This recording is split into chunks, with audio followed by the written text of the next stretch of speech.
आवाज क्लियर है जी? Yes sir, clear है।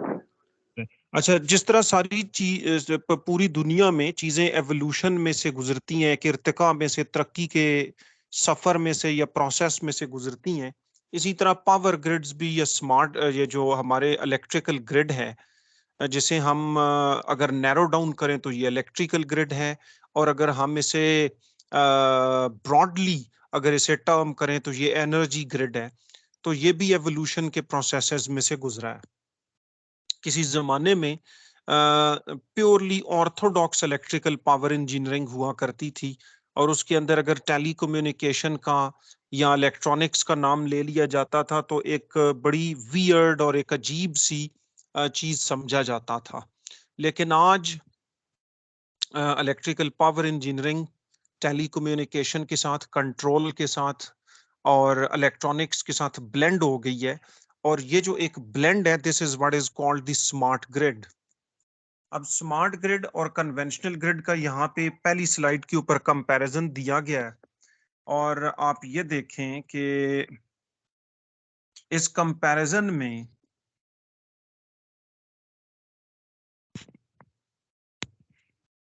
अच्छा, इस कंपैरिजन में आप देखें कि इस वक्त हमारे पास जो बड़े बड़े प्रॉब्लम्स पावर ग्रिड को या हमारे कस्टमर्स को या यूटिलिटी कंपनीज को जो दरपेश हैं, उनमें एनर्जी प्राइसेस का इंक्रीज है। अब एनर्जी प्राइसेस के इंक्रीज को अगर हम कन्वेंशनल ग्रिड पैराडाइम में रह के सॉल्व करें तो किस तरह करेंगे? उसके लिए हमें अगर आप एनर्जी प्राइसेस के ऊपर या फ्यूल की प्राइसेस के ऊपर गौर करें तो हम फ्यूल को अगर हम कैटेगराइज करें तो रिन्यूएबल फ्यूल है, जिसमें कि एयर है यानी विंड है, सोलर है, वाटर है, ये मेनली रिन्यूएबल है। इसके अलावा हमारे पास सॉलिड फॉसिल फ्यूल है जो कि कोल है, और लिक्विड फॉसिल फ्यूल है जिसमें रेजिडुअल फर्नेस ऑयल, पेट्रोल और डीजल है। अगर हम इन सारी फ्यूल्स की प्राइसेस को देखें तो जो लिक्विड फॉसिल फ्यूल है इसकी प्राइसेस बहुत ज्यादा बढ़ी हैं, यानी furnace oil, residual furnace oil और पेट्रोल डीजल, इनकी प्राइसेस बहुत ज्यादा पिछले 20 साल में इंक्रीज हुई हैं। तो अगर हम अपनी प्राइसेस को, यानी इलेक्ट्रिसिटी की प्राइसेस को कट करना चाहते हैं, कम करना चाहते हैं, और हम ये चाहते हैं कि जाहिर बात है अगर इलेक्ट्रिसिटी की प्राइसेस कट होगी, इलेक्ट्रिसिटी की कंजम्पशन बढ़ेगी तो जो बिजनेस वॉल्यूम है डिस्ट्रीब्यूशन कंपनीज का या डिस्ट्रीब्यूशन यूटिलिटीज का वो भी बढ़ेगा, डिस्ट्रीब्यूशन कंपनीज का बिजनेस एक्सपैंड होगा, इसी तरह कस्टमर को भी फेवर मिलेगी और कस्टमर का जीडीपी और जो मैन्युफैक्चरिंग और इंडस्ट्रियलाइजेशन है कंट्री में वो बेहतर होगी। तो प्राइसेस एक बहुत बड़ा इशू है इलेक्ट्रिसिटी की किसी भी नेशन की तरक्की के रास्ते में। और इन प्राइसेस को हम कैसे कम करें? अगर हम कन्वेंशनल ग्रिड के पैराडाइम में रहें तो हमें रिन्यूएबल एनर्जी को सिस्टम में लाना पड़ेगा, यानी जो लिक्विड फॉसिल फ्यूल्स हैं जिनके नाम मैं दोबारा गिनवा देता हूं, पेट्रोल, डीजल, फर्नेस ऑयल, दूसरा जो रेजिडुअल फर्नेस ऑयल हैं, इन चारों को हमें किसी भी और चीज से रिप्लेस करना पड़ेगा। मसलन वाटर आइडियल मोस्ट है, वाटर से रिप्लेस किया जाए, वाटर के बाद विंड और ऑयल, इससे सोलर से रिप्लेस किया जाए, और चौथे नंबर पे जो है इसको आप यूं कह लीजिए कि ये कोल से जो है वो रिप्लेस कर सकते हैं, क्योंकि कोल भी प्राइस में अपने लिक्विड काउंटर पार्ट से है, ये भी फॉसिल फ्यूल, लेकिन अपने जो काउंटर पार्ट्स हैं उनकी निस्बत से, ये लिक्विड काउंटर पार्ट्स की निस्बत से ये इसकी प्राइस कम है। तो अगर हम रिन्यूएबल लेके आ जाएं, यानी सोलर, विंड, वाटर और कोल, तो हम अपने इस सिस्टम को कन्वेंशनल ग्रिड्स के अंदर हम इसकी प्राइसेस को, पावर को कम कर सकते हैं।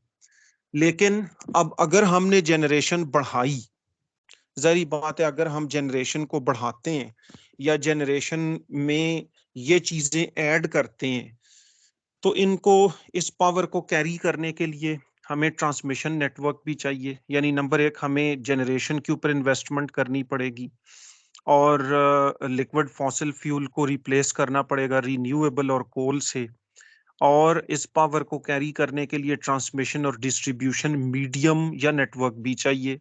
तो हमें सिस्टम वाइड इंटेग्रेटेड एक्सपेंशन की जरूरत पड़ेगी कन्वेंशनल पैराडाइम में। स्मार्ट ग्रिड्स के अंदर क्या है? अच्छा, कन्वेंशनल में याद रखिएगा कि सेंट्रलाइज्ड सिस्टम होता है। अभी पाकिस्तान में ऑलमोस्ट कन्वेंशनल पावर सिस्टम चल रहा है। कन्वेंशनल पावर सिस्टम में होता ये है कि आपके पावर हाउसेस होते हैं और वो पावर हाउसेस लो वोल्टेज के ऊपर पावर प्रोड्यूस करते हैं, देन उस पावर को स्टेप अप करके एक्स्ट्रा हाई वोल्टेज नेटवर्क के अंदर, जिसे हम बैकबोन कहते हैं, उसमें इंजेक्ट किया जाता है। जैसे तरबेला जो है वो 220 और 500 केवी नेटवर्क में पावर इंजेक्ट कर रहा है, गाजी ब्रोथा कर रहा है, मंगला कर रहा है। इसी तरह जो हमारे पास स्टीम पावर प्लांट्स और जेनकोज हैं वो कर रही हैं। इसी तरह जो आईपीपीज हैं जो कि मेनली लिक्विड फॉसिल फ्यूल के ऊपर लगी हुई हैं वो भी कर रही हैं। तो ये सारी लो वोल्टेज के ऊपर प्रोडक्शन करते हैं पावर हाउसेस, और फिर स्टेप अप करके हाई वोल्टेज नेटवर्क के अंदर इसे इंजेक्ट करते हैं। और ये हाई वोल्टेज नेटवर्क पूरे extra high voltage network I would say, ये पूरे पाकिस्तान में एक्सपेंडेड है। इसके थ्रू पावर पूरे पाकिस्तान में फ्लो करती है, अक्रॉस द नेशन फ्लो करती है, अक्रॉस द कंट्री फ्लो करती है, और फिर उसको टैप करके 132 और 11 केवी नेटवर्क के थ्रू कस्टमर की प्रेमिसेस तक लाया जाता है। तो आप यूं कह लीजिए कि एक साइड पे सेंट्रल जनरेशन है और अवे फ्रॉम लोड है, और उसे हाई वोल्टेज पे पावर सिस्टम की बैकबोन के थ्रू, यानी 500 220 केवी नेटवर्क के थ्रू उठा के मुल्क में उसको ट्रांसमिट किया जाता है, उसकी तरसील की जाती है, और फिर 132 और 11 के थ्रू उसकी तकसीम या डिस्ट्रीब्यूशन की जाती है। This is what is called central power system. और ये है कन्वेंशनल ग्रिड। इसकी निस्बत से अगर हम स्मार्ट ग्रिड के अंदर आए तो हमारे पास डिस्ट्रीब्यूटेड जनरेशन और डिमांड रिस्पांस, ये दो टेक्निक्स अवेलेबल हैं। डिस्ट्रीब्यूटेड जनरेशन ये है कि हम जनरेटर्स लगाएं, लेकिन वो जनरेटर हम फार अवे फ्रॉम कस्टमर या लोड सेंटर ना लगाएं, बल्कि हम जनरेटर्स लोड सेंटर्स में लगाएं और वो जनरेशन करें लो वोल्टेज पे। और चूंकि वो लोड सेंटर के करीब होंगे तो उन्हें एक्स्ट्रा हाई वोल्टेज नेटवर्क के ऊपर उस पावर को उठा के लोड सेंटर के करीब नहीं लाना पड़ेगा। सो जो central extra high voltage network है उसके अंदर इन डिस्ट्रीब्यूटेड जनरेटर्स की पावर की इंजेक्शन की जरूरत नहीं पड़ेगी। ये जो डीजीज हैं या डिस्ट्रीब्यूटेड जनरेटर्स हैं, ये 11 केवी नेटवर्क के साथ मेनली कनेक्टेड होंगे या 132 केवी नेटवर्क के साथ कनेक्टेड होते हैं, और ये हमारे जो डिस्ट्रीब्यूशन रीजन्स हैं या जो हमारे लोड सेंटर्स हैं उनके इंतहाई करीब होते हैं।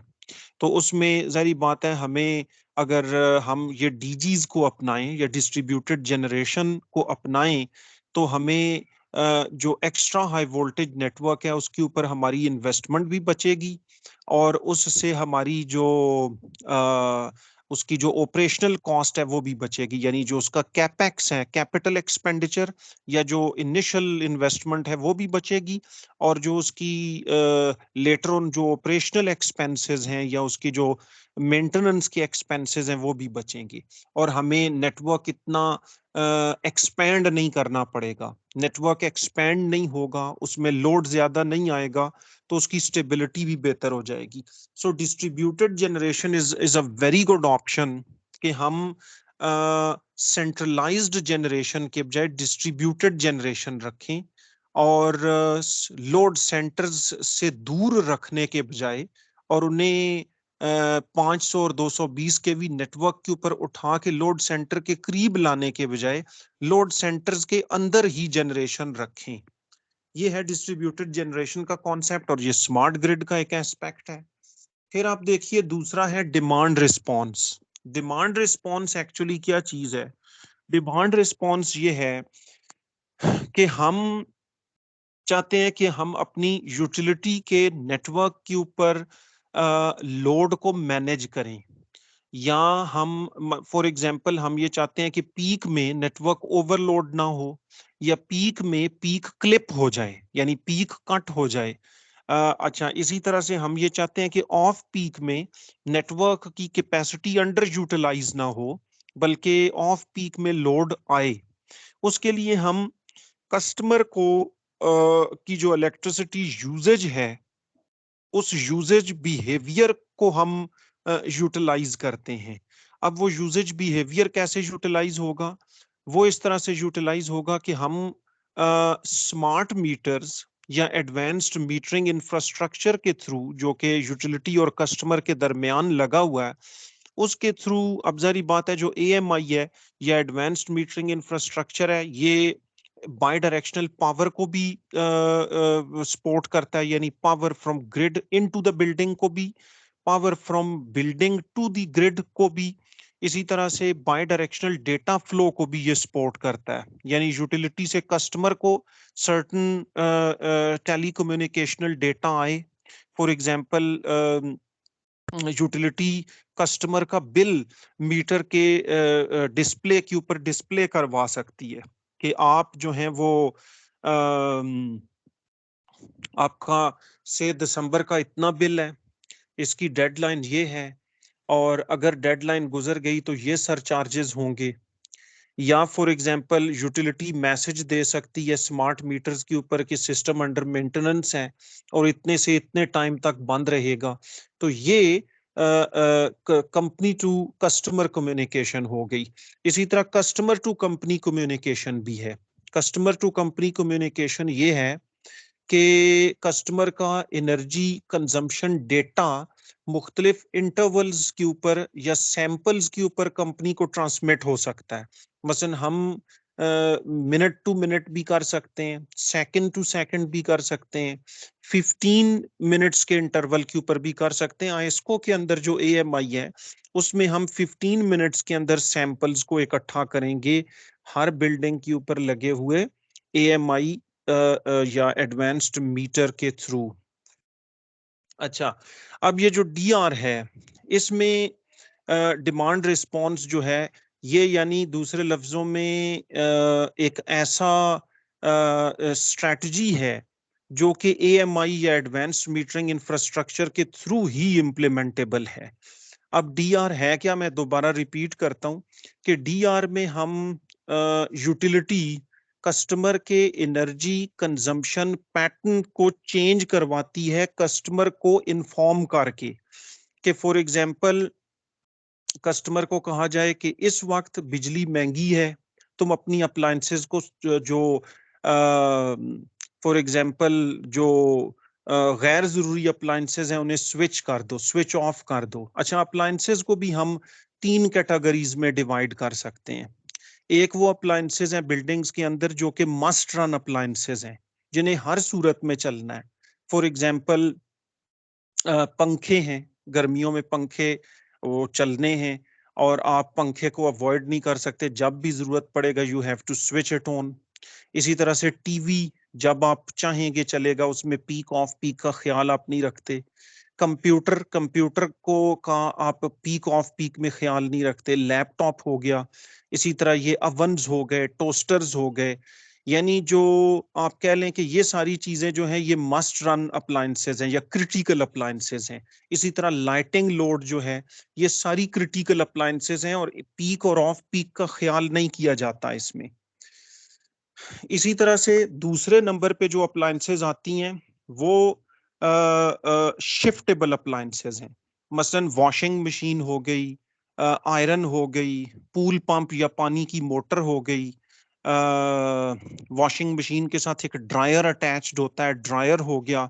ये सारी शिफ्टेबल अप्लायंसेस हैं कि मैं ये कह सकता हूं कि जनाब आली इस वक्त सिस्टम के ऊपर पीक चल रही है और स्मार्ट मीटर या एएमआई जो है वो मुझे दिखा रहा है पीक, और मैं पीक में कपड़ों की वॉशिंग न करूं और ऑफ पीक के अंदर जब नेटवर्क के ऊपर ऑफ पीक आ जाए, नेटवर्क से पीक हट जाए, तो फिर मैं वॉशिंग मशीन या पानी की मोटर या ड्रायर या आयरन ये इस्तेमाल करूं या डिश वॉशर यूज करूं।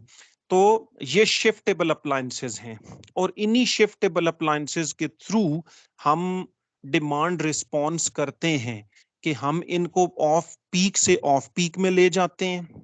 और इस तरह से क्या होता है कि पीक में प्राइस ज्यादा होती है, तो एक तो जब पीक में कंजम्पशन कम होगी कस्टमर की टाइम ऑफ यूज टैरिफ के अगेंस्ट, तो जो लामहला कॉस्ट है वो कम हो जाएगी, क्योंकि पीक में वो इलेक्ट्रिसिटी यूज नहीं कर रहा और पीक में इलेक्ट्रिसिटी महंगी है, और पीक में चूंकि वो यूज नहीं कर रहा, सो प्राइस कम हो जाएगी, नंबर एक। दूसरा, और ये कस्टमर का डायरेक्टली फायदा है। दूसरा, पीक में से उसने अपनी शिफ्टेबल अप्लायंसेस को हटा लिया, यानी उसने जो है वो पीक से शिफ्टेबल अप्लायंसेस को ऑफ पीक में लेके चला गया, और नेटवर्क के ऊपर लोड कम हुआ, तो नेटवर्क ओवरलोडिंग से बच जाएगा। जब नेटवर्क ओवरलोडिंग से बचेगा, तो आप यूं कह लीजिए कि ओवरलोडिंग कम हो गई, लॉसेस कम हो गए, नेटवर्क की स्टेबिलिटी बेहतर हो गई, नेटवर्क की क्वालिटी बेहतर हो गई। जो आपके लेंथी फीडर्स हैं या नेटवर्क की टेल है, वहां पे वोल्टेज प्रोफाइल बेहतर हो गया, जो नंबर ऑफ फॉल्ट्स हैं वो कम हो जाएंगे। तो एक चेन ऑफ बेनिफिट्स हैं जो कि ट्रिगर हो सकते हैं अगर हम इन शिफ्टेबल अप्लायंसेस को कस्टमर को एडवांस्ड मीटरिंग इंफ्रास्ट्रक्चर के थ्रू कायल करके या कन्विंस करके इन शिफ्टेबल अप्लायंसेस को पीक से ऑफ पीक में लेके जाएं, तो नेटवर्क के इतने सारे फायदे हो सकते हैं।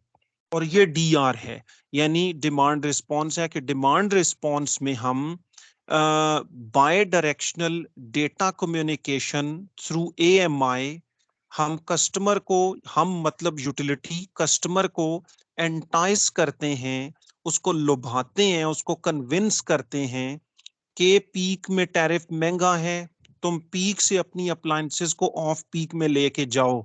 तो डबल एजेड फायदा हो गया, दोहरा फायदा हो गया। कस्टमर को फायदा हुआ, उसकी कॉस्ट कम हो गई, एनर्जी कंजम्पशन की उसका बिल कम हो गया, लेकिन उसकी कंफर्ट मुतासर नहीं हुई। ऑन दी अदर हैंड जो यूटिलिटी है उसकी पीक कम हो जाएगी। अच्छा, पीक कम होने के फायदे तो मैंने आपको गिनवाए, लेकिन एक और फायदा भी है, वो ये है कि अगर आप अपनी पीक को काबू कर लें नेटवर्क की, तो आप नेटवर्क के ऊपर होने वाली इन्वेस्टमेंट को भी काबू कर सकते हैं। मसलन एक फीडर या एक कंपनी का नेटवर्क जो अगले 5 साल में ओवरलोड होना है, अगर हम डीआर के थ्रू उसकी पीक को काबू कर लें, उसको कंट्रोल कर लें, तो वो अगले शायद 10 साल में ओवरलोड होगा।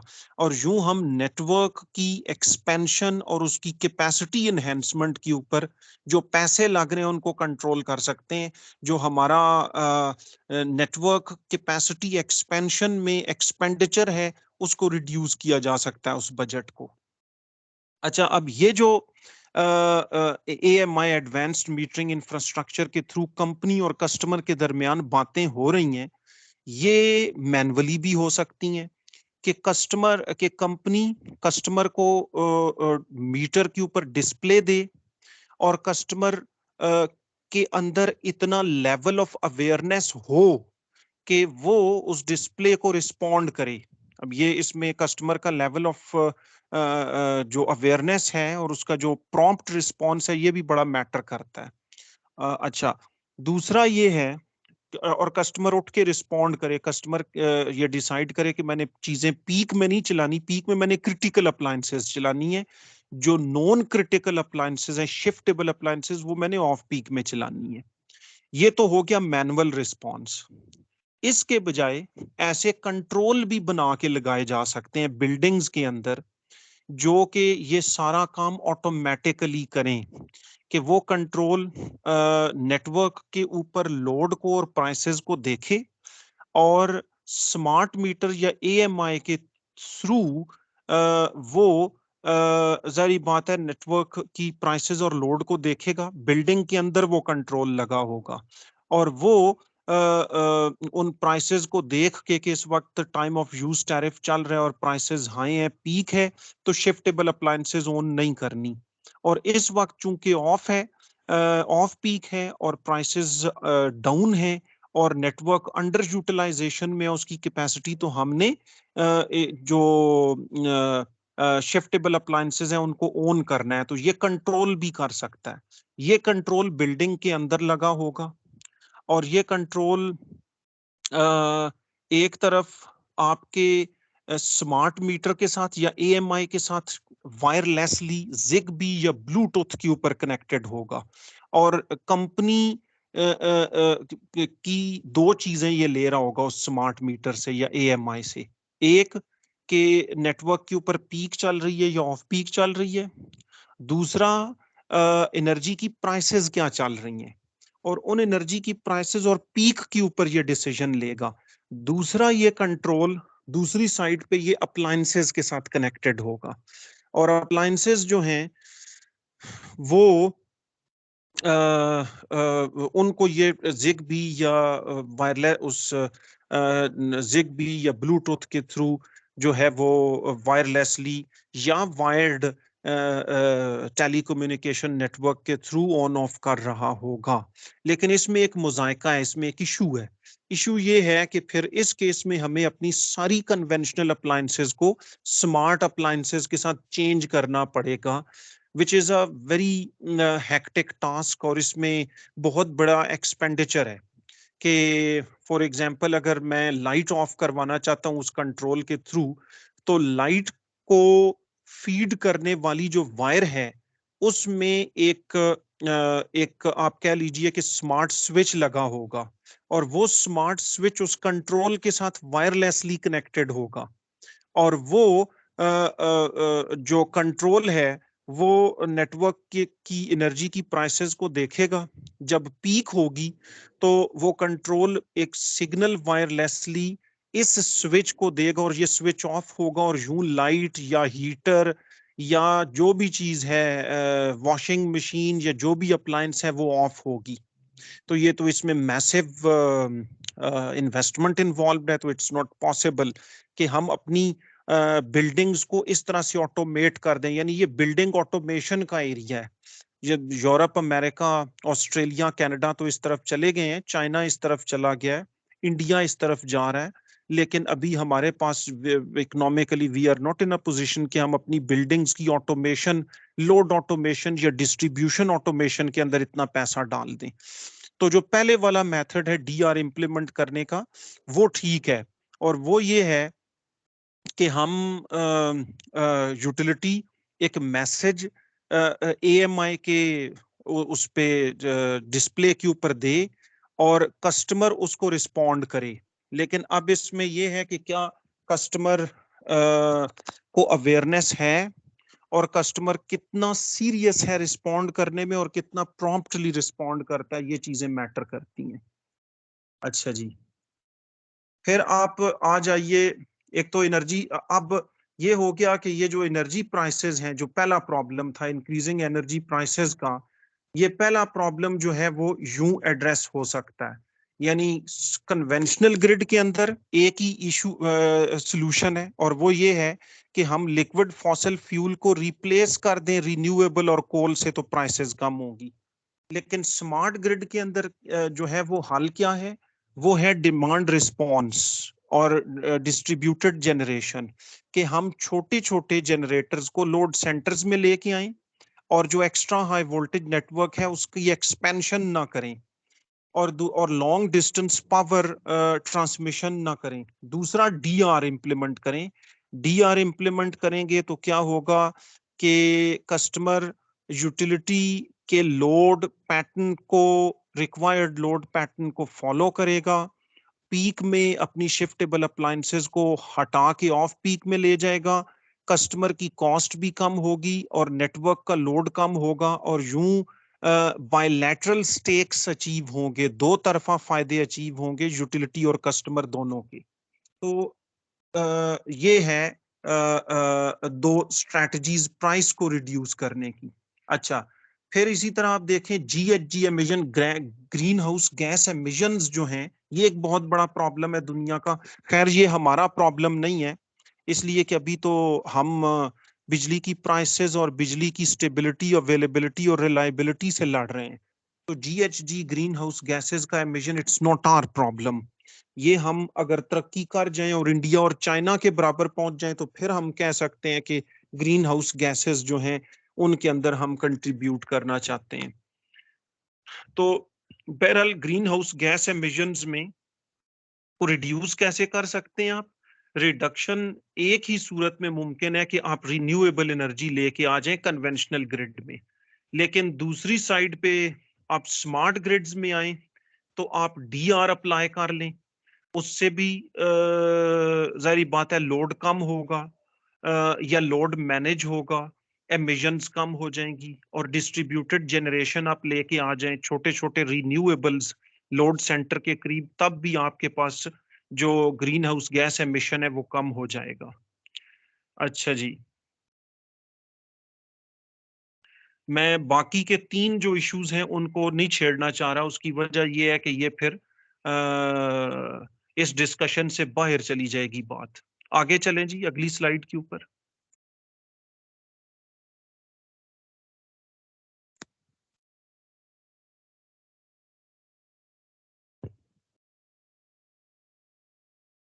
Please move to the next slide.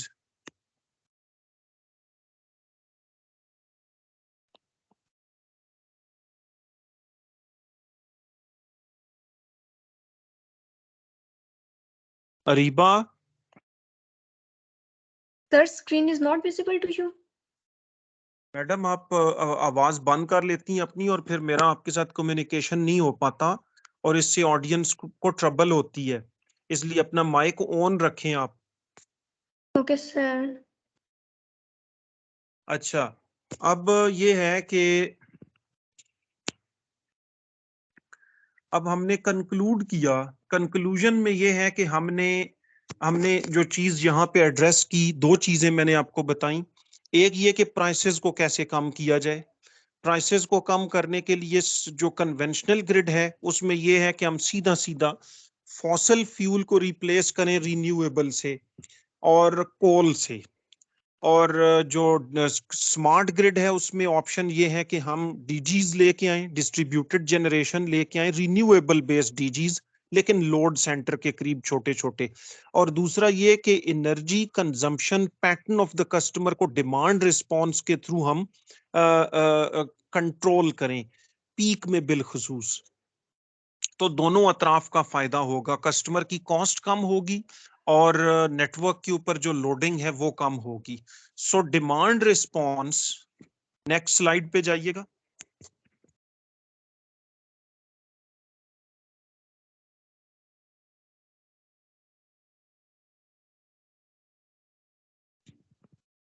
अच्छा, ये अब ये अल्टीमेट सॉल्यूशन एक आया हुआ है, यानी हम कह सकते हैं कि डीजीज और डिमांड रिस्पॉन्स ये दो ऐसे वेज हैं जिनके थ्रू हम अपने कम अज कम जो ग्रीन हाउस गैस एमिशंस और बिलखसूस जो प्राइस का प्रॉब्लम है वो हम सॉल्व कर सकते हैं।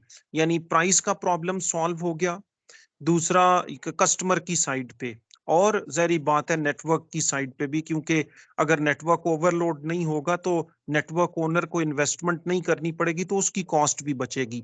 तो दोनों अतराफ की प्राइसेस बचेंगी, दोनों अतराफ की जो फाइनेंशियल फायदे होंगे, और नेटवर्क की पीक भी रिड्यूस्ड रहेगी और नेटवर्क स्टेबल भी रहेगा। तो demand response aided by advanced metering infrastructure is the future of the system।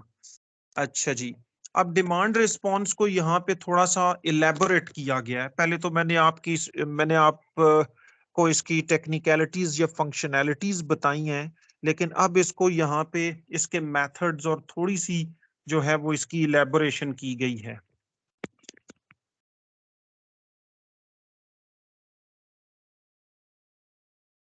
Next slide पे आए अरीबा।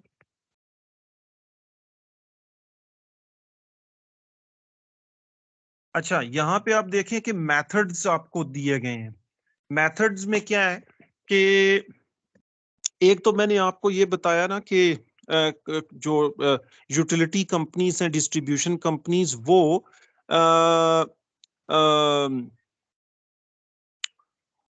कस्टमर के साथ स्मार्ट मीटर या एएमआई के थ्रू कम्युनिकेट कर रही हैं, और कस्टमर के मीटर का स्टेटस भी उन्हें पता है कि मीटर सेहतमंद हालत में है या टेम्पर्ड है, डायरेक्ट बिजली चल रही है या थ्रू मीटर चल रही है, और कस्टमर फीड हो रहा है या ऑफ है, ये सारा स्टेटस, और फिर एनर्जी कंजम्पशन पैटर्न क्या है या लोड क्या है इस वक्त कस्टमर का इस इंस्टेंट के ऊपर, ये सारी चीजें यूटिलिटी देख रही है।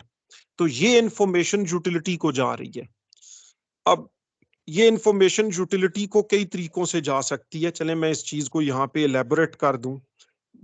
एक ये कि मीटर के अंदर सिम डाली जा सकती है, और ये डेटा इंडिविजुअल मीटर का जैज या वायरलेस नेटवर्क के ऊपर, जैज, मोबिलिंक एटसेट्रा, इनके नेटवर्क के ऊपर जो है वो कंप्यूटर सेंटर में पहुंचाया जा सकता है, एक मेथड।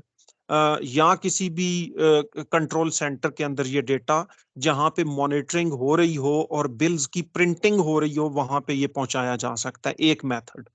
दूसरा मेथड ये है कि आप ऑप्टिक फाइबर बिछा सकते हैं और हर इंडिविजुअल मीटर का डेटा कैरी करके लेके जा सकते हैं, दिस इज द सेकंड वे। तीसरा मेथड ये है कि आप जो मीटर्स हैं, एक डिस्ट्रीब्यूशन ट्रांसफार्मर के ऊपर आने वाले, फर्ज करें कि एक डिस्ट्रीब्यूशन ट्रांसफार्मर पे 50 घर हैं, तो 50 मीटर्स हो गए।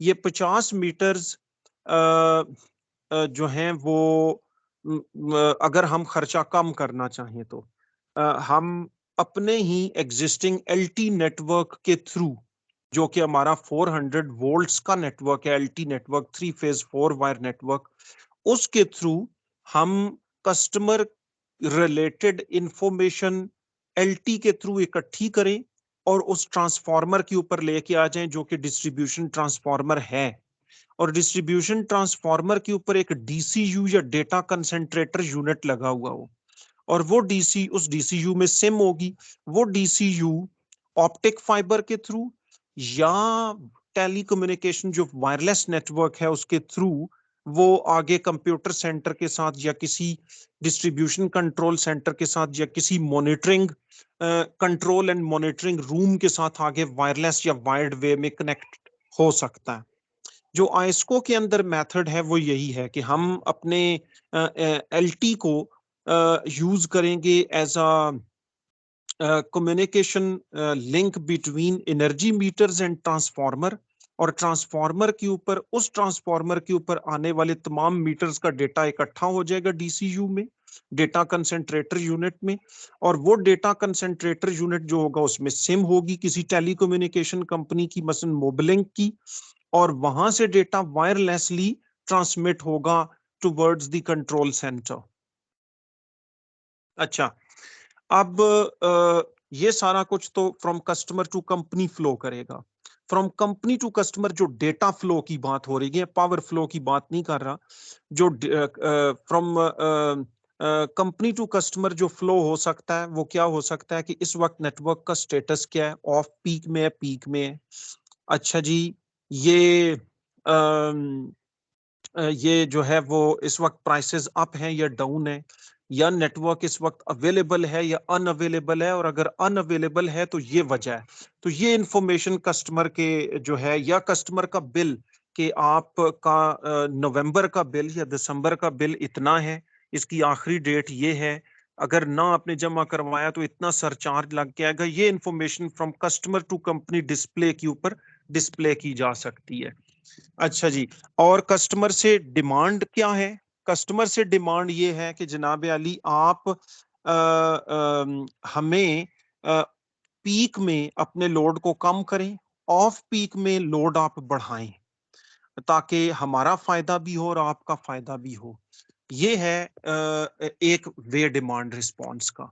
दूसरा वे क्या है? दूसरा वे ये है कि कंपनी, ये तो है कि कस्टमर को कन्विंस करके डिमांड रिस्पॉन्स करना, कस्टमर की विलिंगनेस और उसकी मर्जी को देख के डिमांड रिस्पॉन्स। दूसरा मेथड ये है कि नहीं, हम डायरेक्टली डिमांड रिस्पॉन्स करेंगे, जिसे हम फोर्स्ड डिमांड रिस्पॉन्स कहते हैं।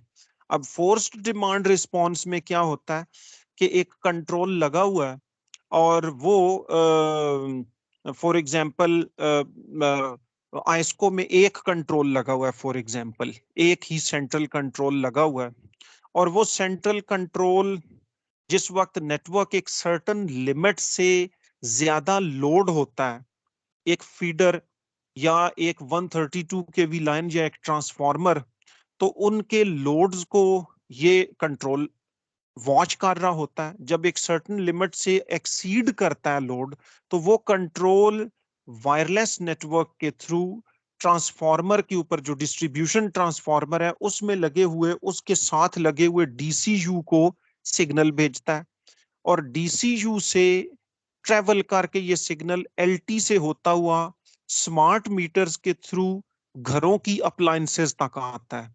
और अप्लायंसेस में वो अप्लायंसेस जो कि कंफर्ट से रिलेटेड हैं, फॉर एग्जांपल एसी या गीजर, इनको ऑफ करता है। और यूं फोर्स्ड डिमांड रिस्पॉन्स जो है वो इंप्लीमेंट किया जा सकता है। लेकिन इसमें नुकसान ये है कि कस्टमर की विल इसमें नहीं होगी, इसमें ये फोर्स्ड होगा।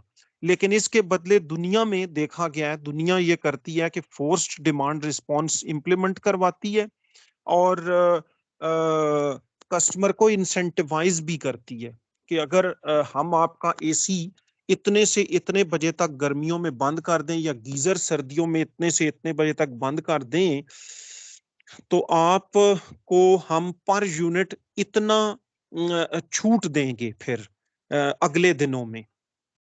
इस तरह की जो एग्रीमेंट्स हैं बिटवीन कस्टमर एंड यूटिलिटी हो सकते हैं। अच्छा, ये जितनी कहानी अब मैंने आपको यहाँ तक बताई है, हम आइस्को के अंदर, मैं अब इसको आइस्को के साथ जोड़ दूं, हम आइस्को के साथ एएमआई, एक आइस्को के 2 सर्कल्स में आइस्को के 6 सर्कल्स हैं, उनमें से 2 सर्कल्स कैंट सर्कल और सिटी सर्कल के अंदर हम एडवांस्ड मीटरिंग इंफ्रास्ट्रक्चर जो है वो लगाने जा रहे हैं। अब इसमें जो है वो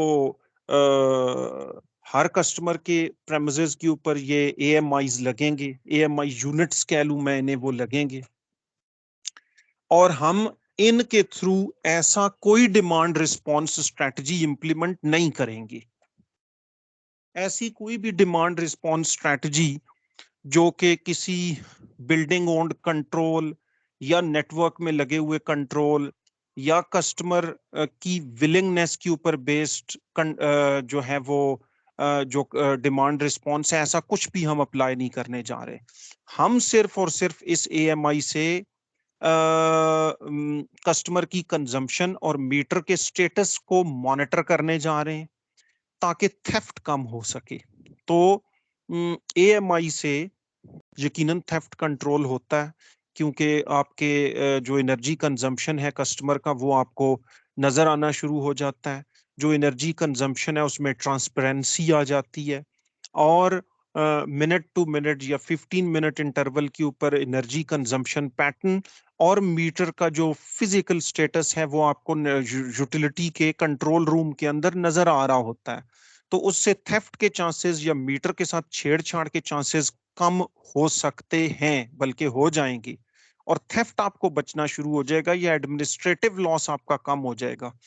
लेकिन एएमआई जैसी खूबसूरत टेक्नोलॉजी से सिर्फ थेफ्ट को कंट्रोल करना और इसको इनहेंस करके प्रैक्टिकल डिमांड रिस्पॉन्स स्ट्रेटजी के ऊपर ना लाना, इसकी अंडर यूटिलाइजेशन है।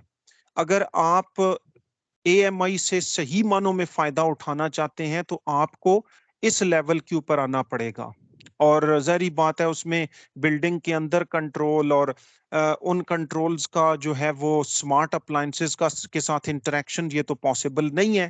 तो कम से कम इतना हो कि हम एक कस्टमर अवेयरनेस क्रिएट करें और अपने स्मार्ट मीटर्स के साथ ऐसे डिस्प्लेस दें और उन डिस्प्लेस के ऊपर हम ऐसे मैसेजेस शो करें कि कस्टमर अपनी शिफ्टेबल अप्लायंसेस को पीक से ऑफ पीक में लेके जाए, हमारे नेटवर्क की पीक कम हो और हमें नेटवर्क जल्दी और ज्यादा स्पीडीली उसकी ऑगमेंटेशन और एडिशन ना करनी पड़े, लॉसेस कम हो, फॉल्ट्स कम हो, तो कम से कम इतना फायदा हो और हम एएमआई को सिर्फ सिर्फ थेफ्ट कंट्रोल के छोटे से लेवल के ऊपर जो है उस छोटी सी विंडो में हम इसे कैद ना करें। Ariba, move to the next slide.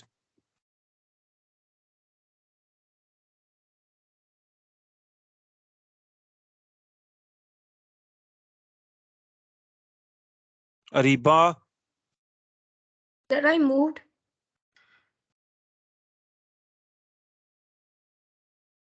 It is Energy Hub slide. Okay. Energy hub अब क्या चीज है? बेसिकली एनर्जी हब ये होता है कि आपके पास आज हमें हबीब साहब नहीं ज्वाइन करेंगे? No, sir, he is busy. अच्छा, अब ये है जी एनर्जी हब क्या चीज होती है। एनर्जी हब बेसिकली आप यूं कह लीजिए कि कोई भी पावर सिस्टम की एक नोड है। अच्छा, अब ये डिमांड रिस्पॉन्स से हट नहीं गया मामला, ये उसी के साथ कनेक्टेड है। अब एनर्जी हब में ये है कि अच्छा, एनर्जी हब में के ऊपर आने से पहले मैं एक बात कर दूं कि अब हम एएमआई लगाने जा रहे हैं 2 सर्कल्स में और एएमआई का इतना बड़ा पोटेंशियल है, लेकिन हम उसके एक टोटल पोटेंशियल से हट के उसे बड़े नीचे के लेवल के ऊपर देख रहे हैं और सिर्फ we want to control theft, हम सिर्फ थेफ्ट कंट्रोल के लेवल के ऊपर उसे देख रहे हैं। अब होता ये है कि फर्ज करें हम 2 सर्कल्स के अंदर तो लगाने जा रहे हैं एएमआई, तो क्या 2 सर्कल्स की जो total energy consumption per annum है अगर हम उसे ऐड करें तो वो दोनों सर्कल्स की टोटल हो गई एनर्जी कंजम्पशन पर एनम, जो कि किलोवाट आवर्स में होगी। फर्ज करें कि उस टोटल कंजम्पशन का 5% एडमिनिस्ट्रेटिव लॉसेस में जा रहा है, तो हम उस टोटल का 5% निकाल लें और उस फिगर को हम रुपीस के साथ मल्टीप्लाई करें, यानी ए जो पर यूनिट प्राइस है उसके साथ मल्टीप्लाई करें, जो इस वक्त 35-36 है। तो ये एक सर्टेन अमाउंट आती है जो हम एएमआई के ऊपर इन्वेस्ट करके सालाना बचाएंगे। अच्छा, इसके पैरेलल में जो एएमआई के ऊपर टोटल इन्वेस्टमेंट आएगी हमारी उसके इंस्टॉलेशन के ऊपर वो रखें, तो हमें बेनिफिट कॉस्ट का एक अंदाजा होना शुरू हो जाएगा कि क्या ये जो प्रोजेक्ट है ये हमें फायदा पहुंचाएगा या it's just a cosmetical thing, ये एक सुपरफिशियल थिंग है, ये सतही चीज है, ये लेपा थोपी है और इससे ज्यादा कुछ भी नहीं है, या है। ये हमें फिर ये वाली इक्वेशन बताएगी। अच्छा जी, अब एनर्जी हब के ऊपर आते हैं। एनर्जी हब जो है ये डिमांड रिस्पॉन्स के साथ ही जुड़ी हुई एक चीज है। वो ये है कि एनर्जी हब क्या चीज है? Energy hub basically power system की कोई भी नोड है। फॉर एग्जाम्पल, आपका घर पावर सिस्टम की एक नोड है। फॉर एग्जाम्पल, ट्रांसफार्मर एक नोड है। फॉर एग्जाम्पल, ग्रिड जो है वो एक नोड है। यानी नोड एक ऐसा पॉइंट है जहां पे मल्टीपल चीजें आके जुड़ती हैं उस नोड के अंदर मुख्तलिफ एक्टिविटीज हो रही होती हैं। मसलन उसमें उस नोड के अंदर लोड भी लगा हो सकता है। मसलन रेजिडेंशियल बिल्डिंग एक एनर्जी हब है, एक नोड है, उसके अंदर एनर्जी स्टोरेज भी हो रही है, उसमें एनर्जी कंजम्पशन भी हो रही है, उसमें आपने सोलर या जनरेटर रख के जनरेशन भी कर रहे हैं। तो energy node sorry energy hub power system की एक ऐसी नोड है जिस नोड के ऊपर जनरेशन भी होती है, उस नोड के अंदर स्टोरेज भी है, उस नोड के अंदर कंजम्पशन भी है। और इसकी एक सिंपलेस्ट मिसाल एक बिल्डिंग है, एक एलटीबी एनर्जी हब है, एक 11 केवी फीडर भी एनर्जी हब है, एक कंपनी खुद भी एक एनर्जी हब है। इसी तरह से एक मुल्क का जो पूरा पावर सिस्टम है ये भी एक एनर्जी हब है। तो एनर्जी हब का साइज जो है एक बिल्डिंग से लेके और एक पूरे कंट्री के पावर सिस्टम तक फैला हुआ होता है। नेक्स्ट स्लाइड पे जाइएगा।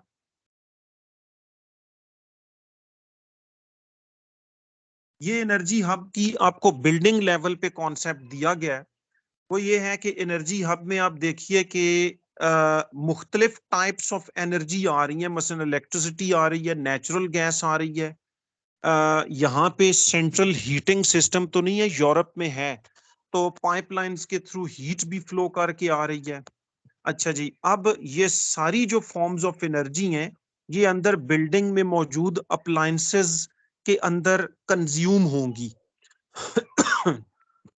या मुख्तलिफ स्टोरेजेस के अंदर स्टोर होंगी और ये इलेक्ट्रिसिटी, हीट और कूलिंग प्रोड्यूस करेंगी। हीट जो है वो जाहिर बात है, अगर हीटर को आप इलेक्ट्रिसिटी देंगे वो हीट प्रोड्यूस करेगा, चूल्हा हीट प्रोड्यूस करेगा, एसी कूलिंग प्रोड्यूस करेगा, फ्रिज कूलिंग प्रोड्यूस करेगी।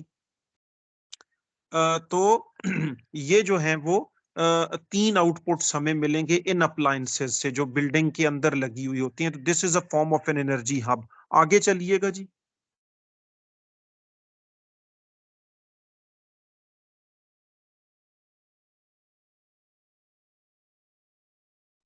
आगे चलिएगा।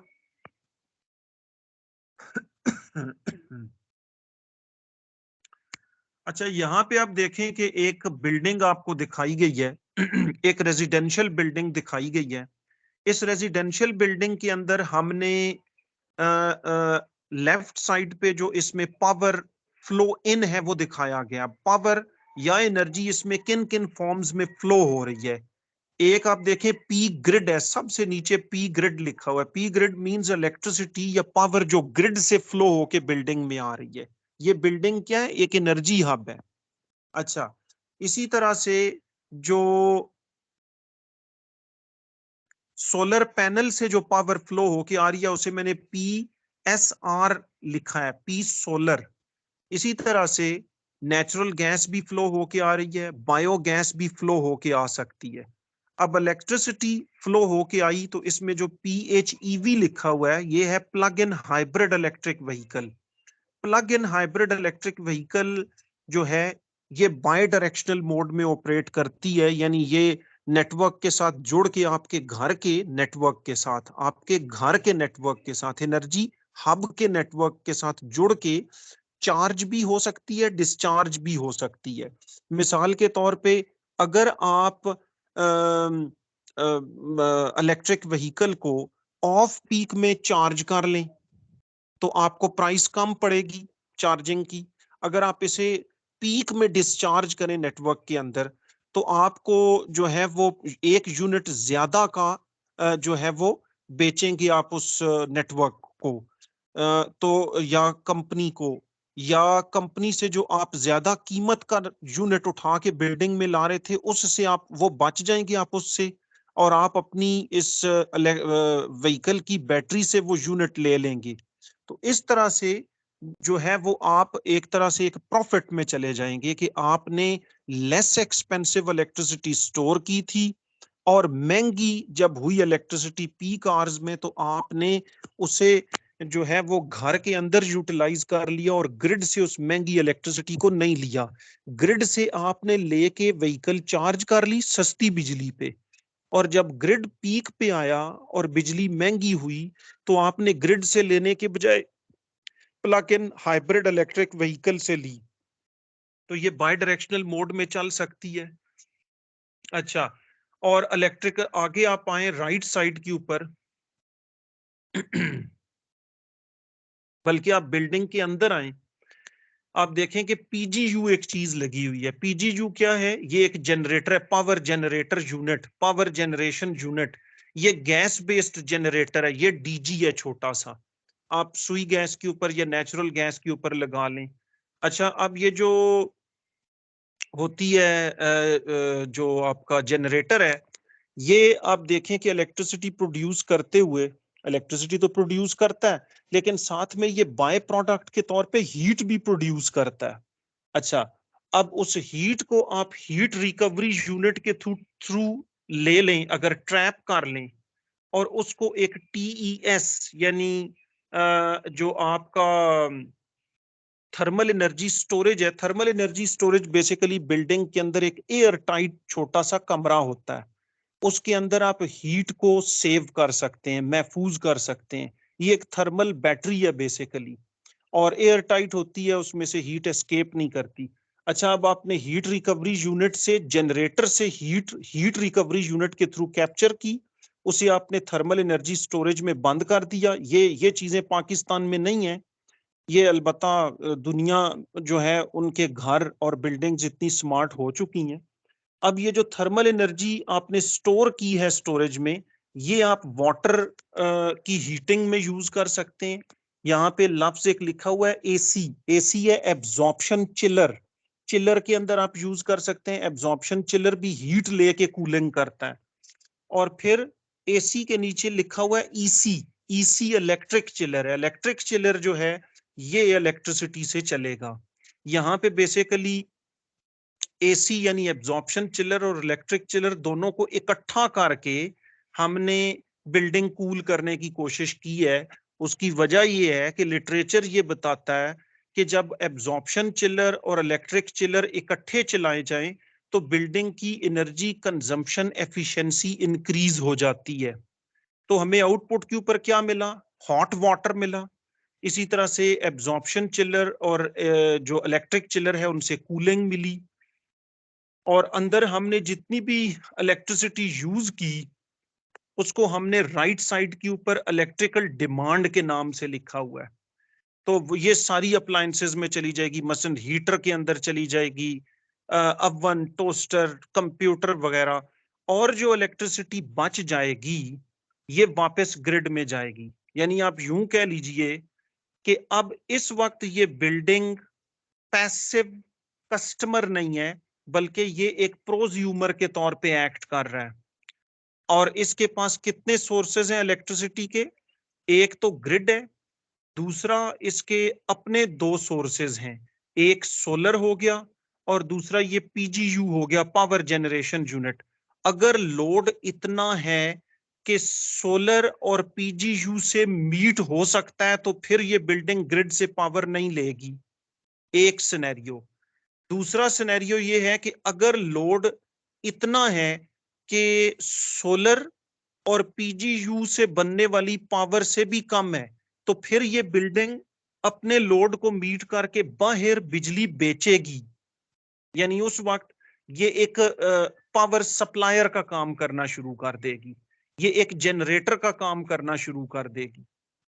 अच्छा, और तीसरा मोड ये है कि अगर सोलर से आने वाली पावर और जो पावर जनरेशन यूनिट यानी जो गैस बेस्ड जनरेटर है इससे आने वाली पावर अगर लोड से कम है तो फिर बाहर ग्रिड से भी लोड इंपोर्ट करेगी बिल्डिंग।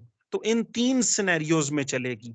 और इन तीन सिनेरियोज में चलाने के लिए बिल्डिंग को आपके पास जो नेट मीटर है, और नेट मीटर का जो आप यूं कह लीजिए कि जो एडवांस्ड वर्जन है AMI, that is very important, उसका होना जरूरी है। तभी आप बाय डायरेक्शनल इंफॉर्मेशन फ्लो भी अचीव कर सकते हैं और बाय डायरेक्शनल पावर फ्लो भी अचीव कर सकते हैं। और अगर आप थेफ्ट कंट्रोल में सीरियस हैं तो वो भी अचीव हो सकता है, और अगर डिमांड रिस्पॉन्स में सीरियस हैं तो वो भी अचीव हो सकता है। आगे चलिएगा।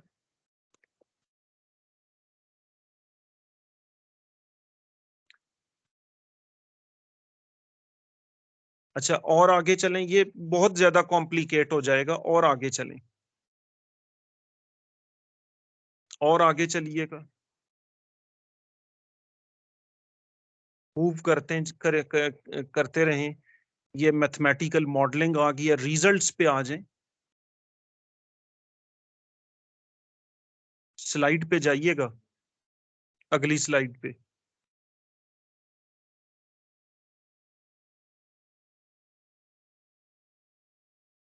Areeba, move to the next slide.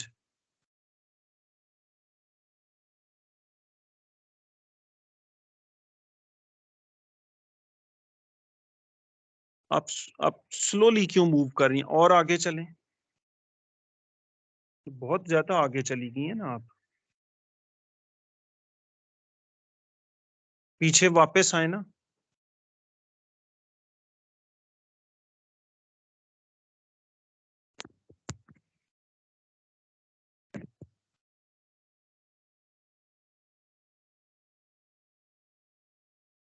चले ना आगे यार, चलती जाएं, एक एक करके स्लाइड इसको चलाए ना। सर मूव और कर रही हूँ मैं। आगे चलाएं इसको, और आगे चलाएं इसको।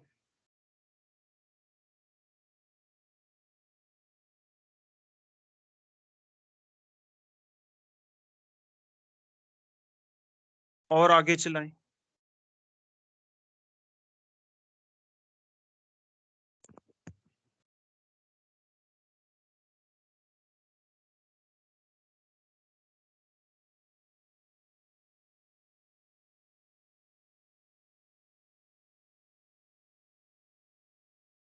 सर स्लाइड्स एंड हो गई हैं। अच्छा, अब मैं यहाँ पे ये कह दूं कि ये है बेसिकली कॉन्सेप्ट कि आपके पास, इसमें मैंने आपको कुछ सिमुलेशन के रिजल्ट्स भी दिए थे, लेकिन आपने शायद उनको आगे पीछे कर दिया है। और ये ओरिजिनल वो नहीं है प्रेजेंटेशन जो मैंने भेजी थी। बहरहाल एनी हो, उन रिजल्ट्स पे जाना बहुत ज्यादा जरूरी भी नहीं है। तो अब ये चीज है, यानी आपने अगर प्राइसेस को टैकल करना है, और प्राइसेस में दो तरह की प्राइसेस हैं, आपने नेटवर्क को भी देखना है, नेटवर्क के ऊपर इन्वेस्टमेंट को भी आपने कंट्रोल करना है, और कस्टमर की एनर्जी कंजम्पशन प्राइसेस को भी आपने कम करना है, तो आपको डिमांड रिस्पांस पे जाना पड़ेगा। और या दूसरा ये है कि आप फॉसिल फ्यूल को रिप्लेस करें, लिक्विड फॉसिल फ्यूल को रिन्यूएबल से, और स्पेशली वाटर से, हाइडल से। तो this is an option for you. और ये जो डिमांड रिस्पांस है, ये AMI के थ्रू ही पॉसिबल है, एडवांस्ड मीटरिंग इंफ्रास्ट्रक्चर के थ्रू पॉसिबल है। और अगर आप AMI को सिर्फ थेफ्ट कंट्रोल की हद तक ही रखेंगे, तो मैं नहीं समझता कि इसके वो बेनिफिट्स होंगे जो कि एक्चुअली दुनिया ले रही है। और हम अगर इसे डिमांड रिस्पांस के लेवल पे लेके आने की कोशिश करें तो कैसे आ सकता है? उसके लिए हम अपनी जो अप्लायंसेस हैं उन्हें स्मार्ट नहीं कर सकते, इसलिए कि that is a huge expenditure.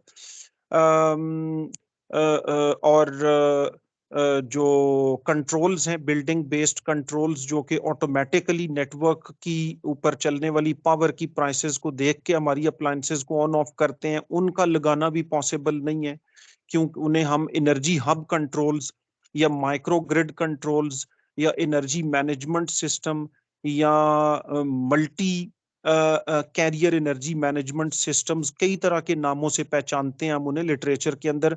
वो महंगा हो जाएगा काम। तो हम थेफ्ट कंट्रोल करें, एक। दूसरा ये कि हम मीटर्स के साथ ऐसी डिस्प्लेस दें, जिन डिस्प्लेस के ऊपर कस्टमर को हम ऐसे मैसेजेस दें कि आप पीक में अपना लोड नेटवर्क से हटाएं। और ये सारा कुछ कस्टमर से लेने के लिए कस्टमर की ट्रेनिंग भी हो, या कस्टमर के अंदर अवेयरनेस लेवल भी क्रिएट किया जाए। और मैं ये समझता हूँ कि पिंडी के अंदर जो सिटी और कैंट सर्कल्स हैं, उनमें एजुकेशन का लेवल और कस्टमर्स की के शऊर की वो सतह है कि वो इस चीज को जल्दी जो है वो समझ के इसमें अपना कंट्रीब्यूशन दे सकते हैं, और वो अपनी शिफ्टेबल अप्लायंसेस को या गैर जरूरी अप्लायंसेस को नेटवर्क में से निकाल के उसकी पीक को रिड्यूस करके सिग्निफिकेंट पीक रिडक्शन दे सकते हैं। और अगर ऐसा हो तो एक बहुत बड़ा फायदा हमें मिल सकता है। बहुत शुक्रिया। इसमें अब आगे क्वेश्चन आंसर सेशन आप शुरू करवा सकती हैं। Okay, sir. So if you guys have any question, you may ask now. जी डॉक्टर साहब, अस्सलाम वालेकुम। डॉक्टर साहब, this is doctor Asad. I believe you will be fine. First of all many thanks for such a nice presentation, और आपने link timely share किया। We are very thankful to you. Doctor साहब, I believe you can hear me loud and clear. Yes sir, yes sir, I'm you are audible here sir. जी जी sir. Sir just एक question है, recently तकरीबन last week पहले मैंने एक Punjab energy board की भी इसी तरह की सर एक जो थी ना वो वर्कशॉप अटेंड की थी, और देवर ऑफ द टॉपिक्स जो थे वो ऑलमोस्ट आपके इसी कॉन्टेक्स्ट में थे जिसमें आपने आज प्रेजेंट किया है।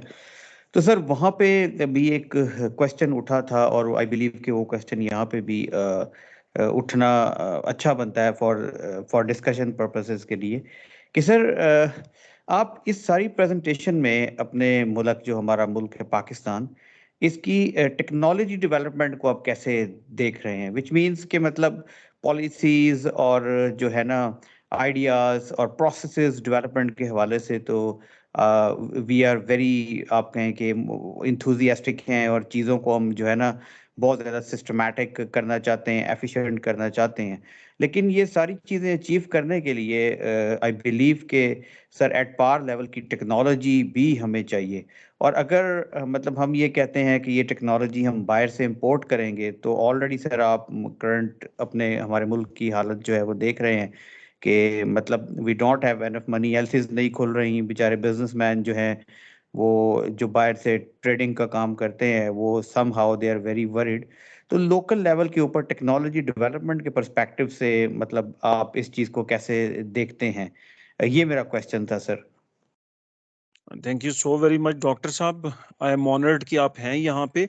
सर देखिए, बेसिकली अब दो ही सूरतें हैं, या तो ये है कि आप लोकल मैन्युफैक्चरिंग को इनकरेज करें, या आप बाहर से इंपोर्ट करते रहें जैसे कि आप अभी तक कर रहे हैं पिछले 60-70 सालों से। और ये जो डिमांड रिस्पॉन्स है, या एनर्जी हब मॉडलिंग है, या एनर्जी मैनेजमेंट सिस्टम है, या बिल्डिंग्स का की लोड ऑटोमेशन है, इसमें अब मैंने 2-3 चीजें यहाँ पे वर्जन्स आपके सामने रखे हैं कि नंबर एक तो हमें AMIs चाहिए, यानी जो एडवांस्ड मीटरिंग इंफ्रास्ट्रक्चर है वो चाहिए। तो हम जब बड़ी बड़ी चीजें बना सकते हैं पाकिस्तान में, मसलन हम JF-17 थंडर बना सकते हैं, एटम बम बना सकते हैं, तो व्हाई नॉट कि हम एक AMI डेवलपमेंटल यूनिट लगाएं पाकिस्तान के अंदर, और मीटर्स हम खुद मैन्युफैक्चर करते और अपने नेटवर्क में लगाते, रादर देन कि हम इंपोर्ट करें और डॉलर उठा के बाहर फेंकें और लोहा हम पाकिस्तान में लेके आए और हमारी करेंसी और रुपी की डिप्रिसिएशन हो जैसे कि हो रही है। सिमिलरली इसमें टेलीकम्युनिकेशन नेटवर्क के ऊपर एक बहुत बड़ी इन्वेस्टमेंट है, जो AMI है। टेलीकम्युनिकेशन नेटवर्क में इन्वेस्टमेंट इनिशियल लेवल पे भी है और फिर ऑपरेशनल लेवल पे भी है। तो ये जो चीजें होंगी इसमें तो ज्यादा जो आपका एग्जिस्टिंग नेटवर्क है वही यूज होगा, जिसमें जैसे मैंने कहा कि LT यूज होगी from meter to distribution transformer, और वहां से आपका कोई भी वायरलेस टेलीकम्युनिकेशन नेटवर्क जो है वो यूज होगा। इस साइड पे तो इतनी बड़ी कोई पॉसिबिलिटी नहीं है लोकल मैन्युफैक्चरिंग की। तीसरा, आपका ये जो मैं कह रहा था कि अगर हम ये स्मार्ट अप्लायंसेस और एनर्जी हब कंट्रोल्स की तरफ जाते हैं, स्मार्ट अप्लायंसेस में मसलन फॉर एग्जांपल AC हैं, हम यानी अगर देखें, हम अगर बिल्डिंग के लोड को डिवाइड करें तो सबसे ज्यादा हमें तंग करने वाला जो लोड है वो कंफर्ट रिलेटेड लोड है, यानी जिसमें पंखे और AC, अगर आप पंखे और AC डालें तो हमारा लोड 24 से 25 हजार मेगावाट जाता है। अगर हम यही दो लोड्स निकाल लें तो हमारा लोड 8 से 9 हजार मेगावाट जाता है। तो हम सारी अप्लायंसेस को में स्मार्ट स्विचेस लगाने के बजाय अगर हम इन दो अप्लायंसेस में स्मार्ट स्विचेस लगा लें और इन दो अप्लायंसेस के थ्रू हम एक AMI के थ्रू बाहर यूटिलिटी लेवल के ऊपर सेंट्रली एक कंट्रोल लगाएं और वो कंट्रोल अप्रोच करे वायरलेस नेटवर्क के थ्रू, मीटर के थ्रू इन दो अप्लायंसेस को, और अगर अल्लाह ना करे हमारी मेजर जनरेशन लॉस होता है और फ्रीक्वेंसी डिप करती है, और उस चीज को सेंस करके ये कंट्रोल सिर्फ इन दो अप्लायंसेस को अगर निकाले तो हमारा सिस्टम स्टेबल हो सकता है और हम ब्लैकआउट से बच सकते हैं। अब वो जो कंट्रोल है, जो मैं कह रहा हूँ कंपनी लेवल पे लगा हो या सर्कल लेवल पे लगा हो या डिवीजन लेवल पे लगा हो, वो भी मैन्युफैक्चर किया जा सकता है पाकिस्तान में।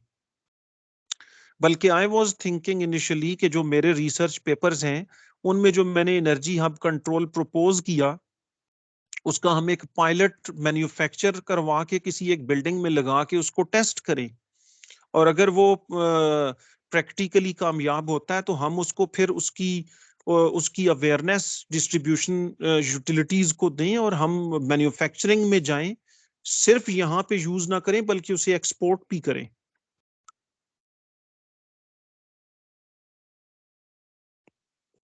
जी डॉक्टर साहब, thank you for your answer. Doctor साहब, असल में मैंने क्वेश्चन इस कॉन्टेक्स्ट में पूछा था कि आपके जहन में ये लोकल टेक्नोलॉजी डेवलपमेंट के पर्सपेक्टिव से लेआउट क्या है? आपने उसका एक आंसर दिया कि हम जैसे JF-17 बना सकते हैं, एटॉमिक बॉम्ब बना सकते हैं।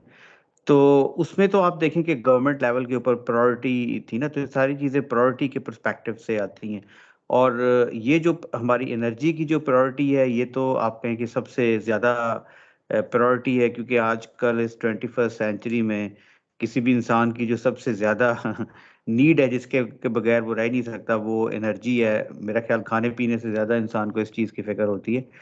तो इस कॉन्टेक्स्ट में कोई आपके डिपार्टमेंट में, आप जिस तरह माशाल्लाह बड़ी अच्छी एक प्लानिंग डिवीजन के साथ आपका जो है वो एसोसिएशन है, तो इसमें कोई मतलब आपके ज़हन में लेआउट प्लान, मतलब किस तरीके से आप सोचते हैं कि ये लोकल मैन्युफैक्चरिंग कैसे स्टार्ट की जाएगी? क्योंकि आपको याद हो कि आज से 10, 20, 30 साल पहले जब महातीर मोहम्मद जो था वो मलेशिया में फर्स्ट टाइम हुकूमत में आया था, तो उसने आके एक बड़े तारीखी अल्फाज जो थे वो कहे थे, और आज भी वो जो अल्फाज हैं वो जब भी कोई सुनता है तो वो उसकी जो विजन है उसको सैल्यूट करता है। उसने कहा था कि master the manufacturing first, then produce your own design. तो इसको अगर आप इस कॉन्टेक्स्ट में देखें तो वो मलेशिया के अंदर जो मैन्युफैक्चरिंग इंडस्ट्री थी उसको उसने बहुत ज़्यादा स्ट्रेंथन किया था, विच मीन्स के जितने भी बड़े बड़े जाइंट्स हैं वो तमाम जाइंट्स को उसने ऑफर की थी, पॉलिसीज ऐसी बनाई थी कि आप अपनी फैक्ट्रीज हमारे मुल्क में लगाएं, ताकि जो लोकल उनकी मैन पावर है वो उस टेक्नोलॉजी की मैन्युफैक्चरिंग के ऊपर ट्रेन हो। तो डेफिनेटली जब एक मैन पावर ट्रेन होती है तो आफ्टरवर्ड्स उनके अंदर इनोवेशन का जो है आपके सोच तो होती है, then they start doing innovation with the existing technology. तो हाउ डू यू सी कि मतलब हमारे मुल्क में कैसे ये मॉडल सारा चलना चाहिए, मतलब किस तरीके से इनिशिएटिव कैसे उठेगा, और बिसाइड्स चाइना और कौन से मुल्क हैं जो कि हमें ये TOT की फैसिलिटी देंगे? इस पर्सपेक्टिव से डॉक्टर साहब मेरा क्वेश्चन था। तो और बताएं, और दूसरा ये है कि आप मतलब किस तरह अपनी प्लानिंग डिवीजन में सोचते हैं कि इसको कैसे आगे लेके चलना चाहिए, और जो होती है सेल्फ सस्टेनेबिलिटी, उस पे पहुंचने का अल्टीमेट टारगेट कैसे अचीव होगा, और कितना टाइम टेकन ये सारा प्रोसेस है, इसमें 10 साल लगेंगे, 20 साल लगेंगे? ये डॉक्टर साहब इस कॉन्टेक्स्ट को भी जरा सा अगर आप हमें एक्सप्लेन कर दें तो वी वुड बी थैंकफुल। तो ये ये था डॉक्टर जी। डॉक्टर साहब थैंक यू।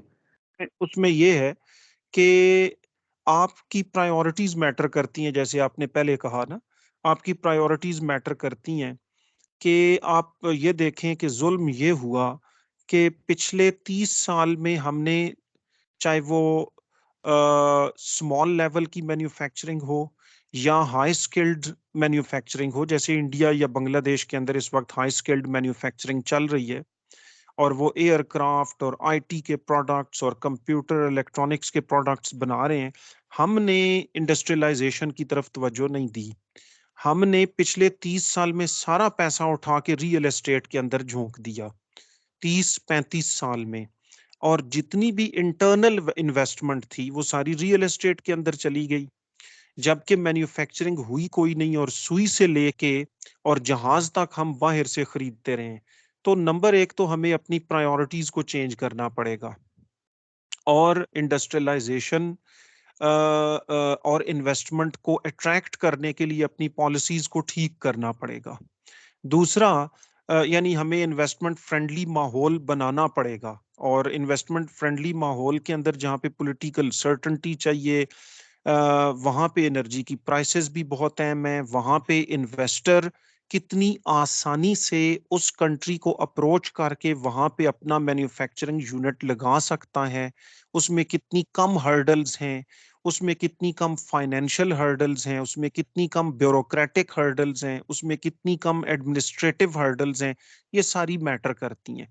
तो अगर हम अपने बिहेवियर को ठीक करें और अपनी प्रायोरिटीज को ठीक करें, तो बाकी तो छोड़ें, सिर्फ एनर्जी सेक्टर के अंदर और एनर्जी में पावर सेक्टर के अंदर, जैसे मैं ये कह रहा हूं कि सिर्फ बिल्डिंग ऑटोमेशन के अंदर इतनी बड़ी इंडस्ट्री पाकिस्तान में लाई जा सकती है कि Pakistan can earn billions of rupees, billions of dollars. लेकिन आपको you have to in fact rectify your priorities, you have to move in a straight direction. अगर आप इस तरह से बदनीयती के साथ काम करेंगे तो फिर नहीं हो सकता कुछ भी। जी डॉक्टर साहब, thank you, that from my side. I wish कि और लोग भी अभी आपका वेट कर रहे हैं क्वेश्चन पूछने का। थैंक यू डॉक्टर साहब, थैंक यू। बहुत शुक्रिया sir.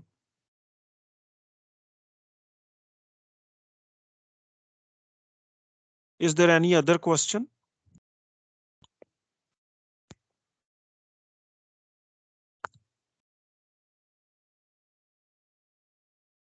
If anyone have any other question, so please go ahead.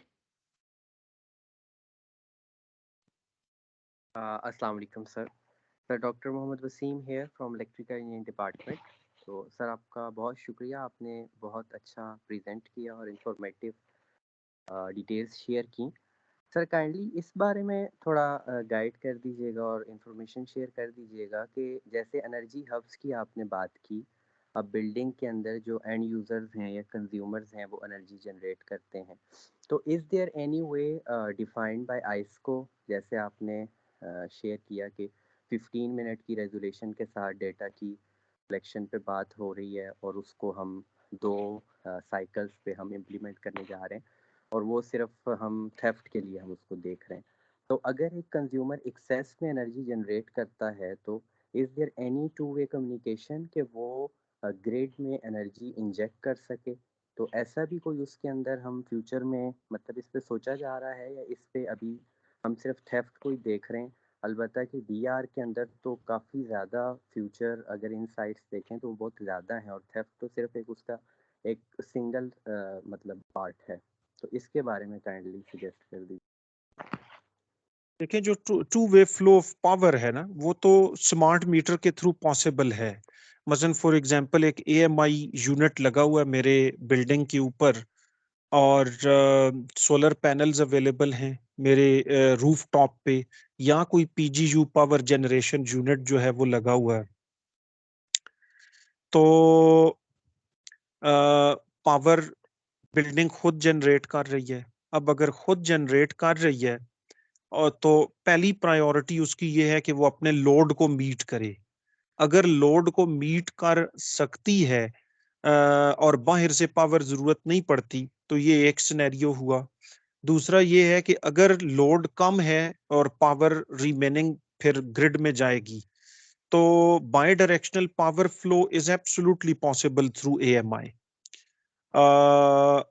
लेकिन ये बाई डायरेक्शनल पावर फ्लो तो हमारे जो सिंपल नेट मीटर्स हैं, नेट मीटरिंग सिस्टम जो है उसके थ्रू भी हो रहा है, so it's not a big deal.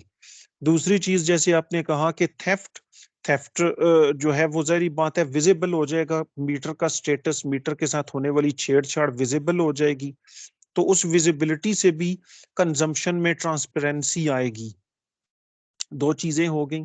लेकिन डीआर को टैप करने का हमारे पास इस वक्त ना कोई स्ट्रेटजी है ना कोई मेथड है, और ये एक बहुत बड़ा जो है वो एरिया है जिसमें सोचा जा सकता है कि हम ने इतने मैसिव लेवल के ऊपर इन्वेस्टमेंट कर दी और एक छोटे से रेजिडेंशियल कस्टमर से लेके एक बड़ी बल्क लेवल की इंडस्ट्री को एएमआई लगा के दे दिया, तो हम अब इस एएमआई से डिमांड रिस्पॉन्स किस तरह इम्प्लीमेंट करें?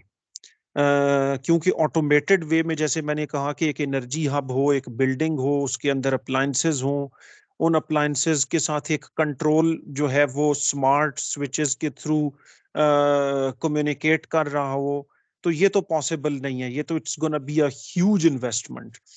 तो हम कौन सा ऐसा मेथड लेके आए कि पिंडी की अवाम जो है वो बाशऊर अवाम है, पढ़े लिखे लोग हैं, लिटरेसी रेट बहुत ज्यादा है, यूनिवर्सिटीज हैं, कॉलेजेस हैं, स्कूल्स हैं, लोग बड़े डायनेमिक हैं।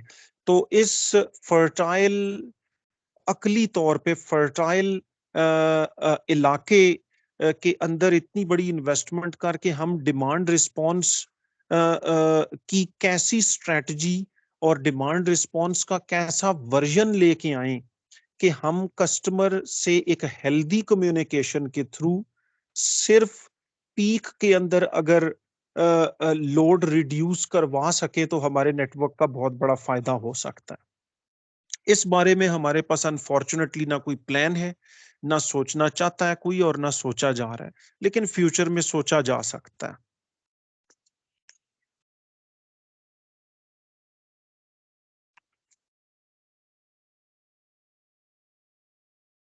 ठीक है सर, बहुत शुक्रिया।